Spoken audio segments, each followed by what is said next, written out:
Assalamualaikum warahmatullahi wabarakatuh. Hai semua, apa kabar? Semoga kalian selalu sehat ya.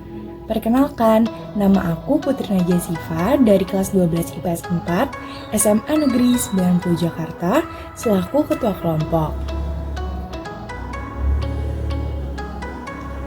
Hari ini, aku dan kelompokku akan mempresentasikan tentang dinamika pelanggaran hukum berkaitan dengan penindakan pelanggaran protokol kesehatan oleh Satpol PP.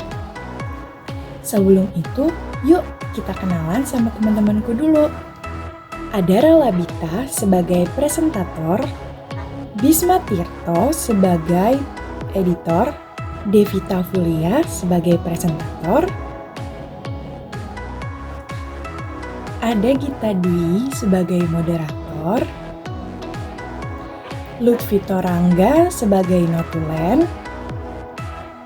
Miranda Reski sebagai presentator, Muhammad Farhan sebagai editor, Muhammad Pajar sebagai presentator, Nabilah Lutfi sebagai presentator, Sulistia sebagai editor, dan yang terakhir Tasya Nurul Safira sebagai presentator. Sebelum kita memulai materi, alangkah baiknya kita berdoa terlebih dahulu. Berdoa menurut kepercayaan kalian masing-masing, dan bagi yang beragama Islam, kita awali dengan membaca basmalah. Bismillahirrahmanirrahim.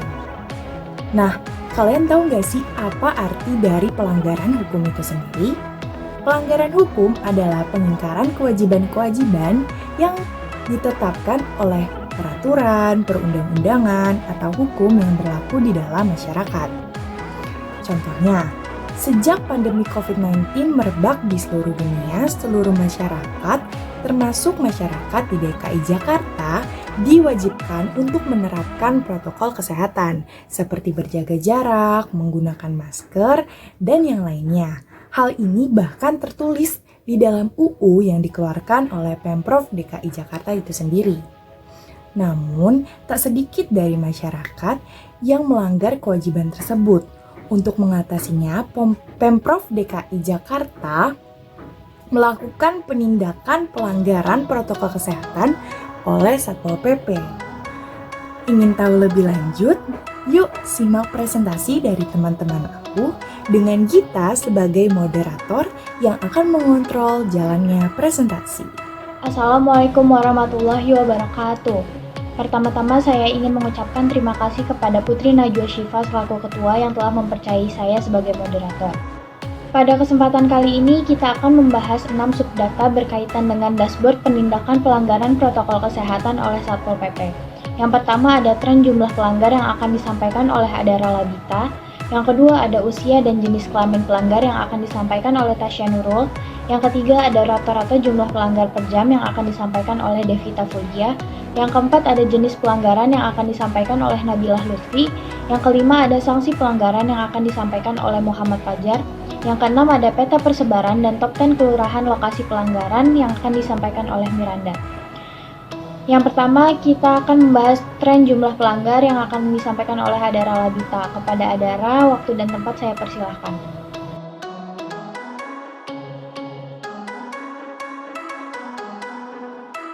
Terima kasih atas kesempatan yang diberikan kepada saya sehingga saya dapat sedikit mempresentasikan hasil analisis saya ini. Berdasarkan grafik ini, terlihat fluktuasi perkembangan jumlah pelanggar protokol kesehatan di masa pandemik ini pada tanggal 1 sampai 14 September 2020. Bisa kita lihat bahwa titik tertingginya itu terjadi pada tanggal 9 September dengan jumlah 1.523 pelanggar dan titik terendahnya itu terjadi pada tanggal 5 September dengan hanya 63 pelanggar. Grafik yang terdata ini cukup stabil pada awal-awal Septembernya, tapi terlihat peningkatan ekstrim yang dimulai dari tanggal 6 September lalu menurun sedikit demi sedikit setelah mencapai puncaknya di tanggal 9 tadi. Peningkatan ini terjadi karena adanya penerapan PSBB yang kedua yang mulai berlaku pada tanggal 14 September 2020 kemarin. Maka dari itu, banyak masyarakat Jakarta yang berumpama bahwa karena PSBB yang kedua itu akan dilaksanakan kurang lebih dalam seminggu lagi, maka banyak masyarakat itu yang sengaja jalan-jalan atau main keluar sebelum dikurung di dalam rumah lagi.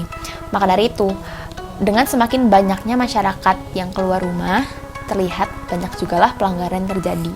Baik, terima kasih Adara yang telah menjelaskan tentang tren jumlah pelanggar. Selanjutnya kita akan membahas tentang usia dan jenis kelamin pelanggar yang akan disampaikan oleh Tasya Nurul. Kepada Tasya, waktu dan tempat saya persilahkan. Terima kasih atas kesempatan yang telah diberikan. Seperti yang kita ketahui dari diagram tersebut, jika dilihat berdasarkan umur, maka pelanggaran terhadap protokol kesehatan didominasi oleh usia 21 hingga 30 dengan persentase 31,1%. Nah, hal ini tuh bisa terjadi dikarenakan pada usia tersebut merupakan usia produktif di mana mereka lebih banyak menghabiskan waktu di luar rumah untuk bekerja atau melakukan keperluan lainnya. Sedangkan pada pelanggaran terhadap protokol kesehatan yang paling rendah itu terdapat pada usia di atas 60 tahun dengan persentase 2,1%. Nah, hal ini tuh bisa terjadi dikarenakan pada usia tersebut para lansia lebih memilih beraktivitas di dalam rumah, juga dengan pada usia tersebut mereka rentan terkena penyakit, sehingga pada pandemi ini mereka sebisa mungkin untuk tetap berada di rumah. Mungkin beberapa dari mereka yang masih melanggar itu adalah mereka yang terpaksa keluar rumah demi memenuhi kebutuhan perekonomiannya. Sedangkan jika kita lihat dari jenis kelamin pelanggar, maka didominasi oleh laki-laki. Hal ini dikarenakan laki-laki merupakan tulang punggung bagi keluarga, jadi banyak dari mereka yang terpaksa untuk keluar rumah demi bekerja, sehingga pelanggaran terhadap protokol kesehatan didominasi oleh laki-laki. Sekian penjelasan saya, terima kasih. Terima kasih kepada Tasya yang telah menyampaikan tentang usia dan jenis kelamin pelanggar. Selanjutnya kita akan membahas rata-rata jumlah pelanggar per jam yang akan disampaikan oleh Devita. Kepada Devita, waktu dan tempat saya persilakan. Terima kasih atas kesempatan yang telah diberikan. Berikut merupakan grafik rata-rata jumlah pelanggar protokol kesehatan per jamnya. Jika dilihat dari waktu pelanggaran, paling banyak pelanggaran terjadi pada pukul 9 pagi sampai dengan pukul 4 sore. Puncak pelanggaran terjadi pada pukul 12 siang dengan pelanggaran mencapai 88,85 kali.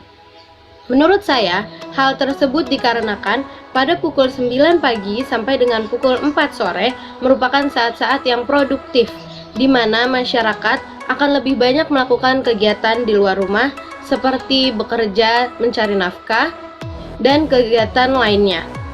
Sedangkan kasus terendah terjadi pada pukul 11 malam sampai dengan pukul 7 pagi. Dengan kasus terendah terjadi pada pukul 4 pagi sebanyak 3 kali. Hal tersebut dikarenakan pada pukul-pukul tersebut masyarakat akan lebih banyak melakukan kegiatan di dalam rumah untuk beristirahat. Baik, terima kasih Devita atas penjelasan yang sudah disampaikan. Selanjutnya kita masuk ke data keempat, yaitu jenis pelanggaran yang akan disampaikan oleh Nabilah Lutfi. Kepada Nabilah, waktu dan tempat saya persilahkan. Terima kasih atas kesempatan yang telah diberikan. Saya akan mempresentasikan diagram jenis pelanggaran. Seperti yang kita ketahui, dalam diagram tersebut, jumlah pelanggar paling banyak didominasi oleh jenis pelanggaran tidak menggunakan masker. Menurut saya hal tersebut terjadi karena beberapa faktor. Contohnya, ada beberapa orang yang kurang nyaman menggunakan masker. Ada beberapa orang yang lupa membawa masker karena terbiasa tidak membawa masker. Akan tetapi, pada masa pandemi COVID-19 ini, masker wajib digunakan oleh seluruh masyarakat. Solusi yang paling tepat, menurut saya, seharusnya pemerintah memberikan bantuan berupa masker gratis kepada seluruh masyarakat dan lebih tegas dalam mensosialisasikan pentingnya penggunaan masker pada masa pandemi COVID-19 ini.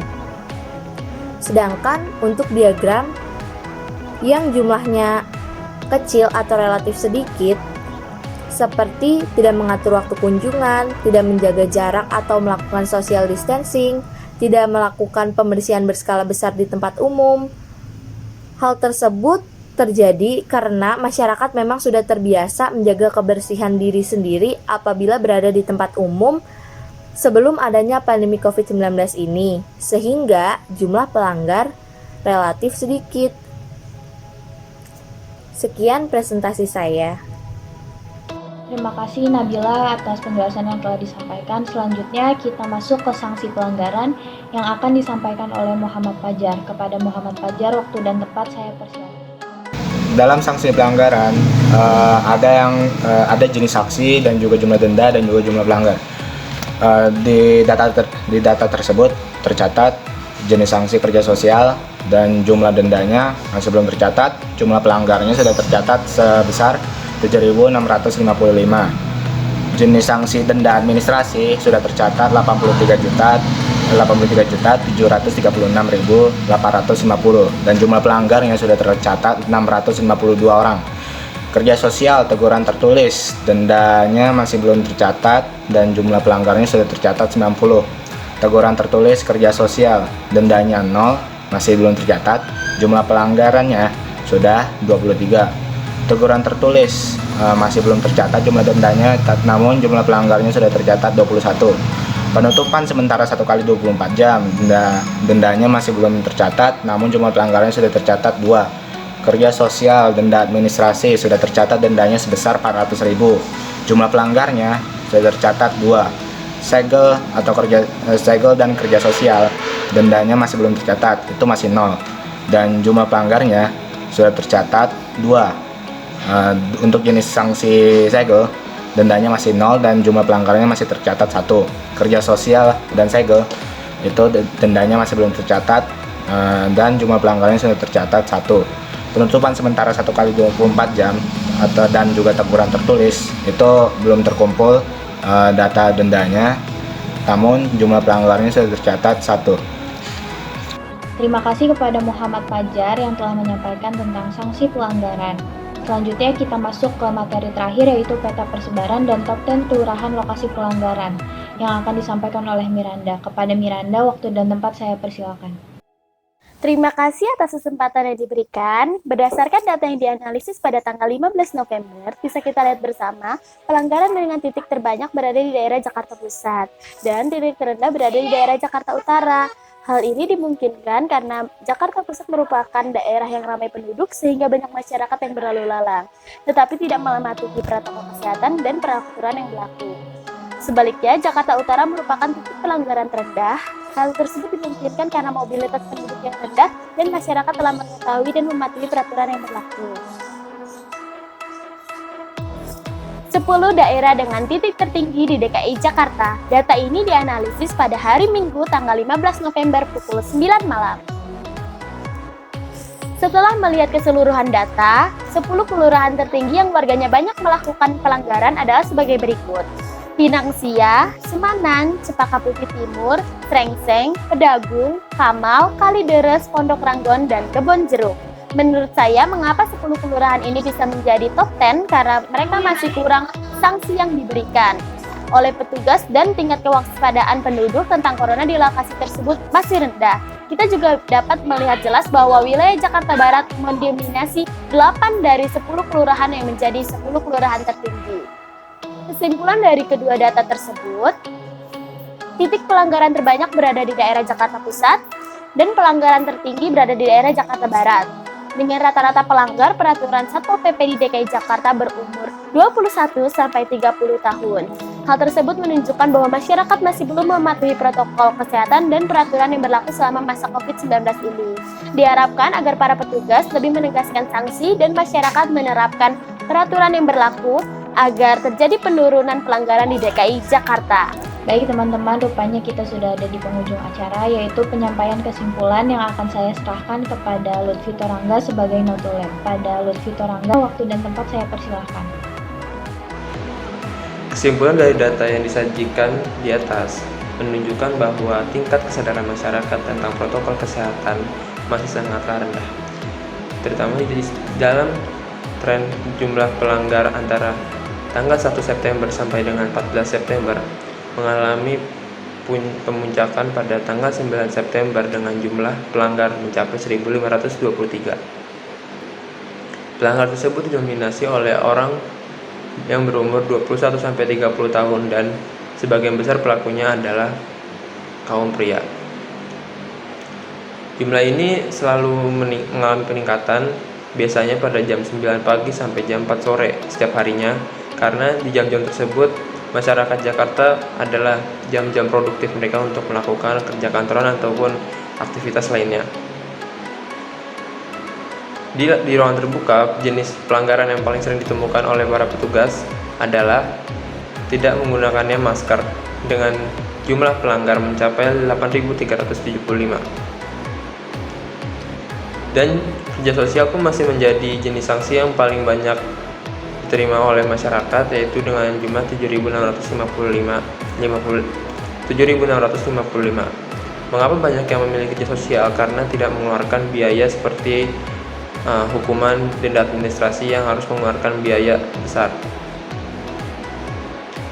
Dan Kelurahan Pinangsia menjadi kelurahan dengan tingkat pelanggaran terbesar di Jakarta, yaitu 502. Kelurahan Pinangsia sendiri terdapat wisata Kota Tua Jakarta yang biasa menjadi destinasi wisata masyarakat di sekitar DKI Jakarta untuk menghabiskan waktu akhir pekan. Maka dari itu mungkin masih banyak para wisatawan yang berkunjung ke sana tanpa mematuhi protokol kesehatan yang sudah diterapkan oleh pemerintah. Nah, kita sebagai masyarakat DKI Jakarta terkhususnya harus selalu bisa menjaga protokol kesehatan dimanapun kita berada, karena itu sangat berguna untuk memutus rantai penyebaran COVID-19 dan untuk menjaga selalu kesehatan keluarga kita, teman-teman kita, dan orang-orang terdekat kita, termasuk diri kita sendiri. Maka dari itu kita harus bisa saling mengingatkan diri sendiri dan mengingatkan teman-teman kita ataupun orang lain yang berada di sekitar kita untuk selalu menjaga protokol kesehatan. Mungkin itu saja yang bisa saya sampaikan untuk kesimpulan kali ini. Saya mewakili kelompok saya mengucapkan mohon maaf apabila ada kesalahan dalam membuat PowerPoint atau video, dan semoga PowerPoint dan video kali ini bisa berguna bagi teman-teman semua. Terima kasih. Wassalamualaikum warahmatullahi wabarakatuh.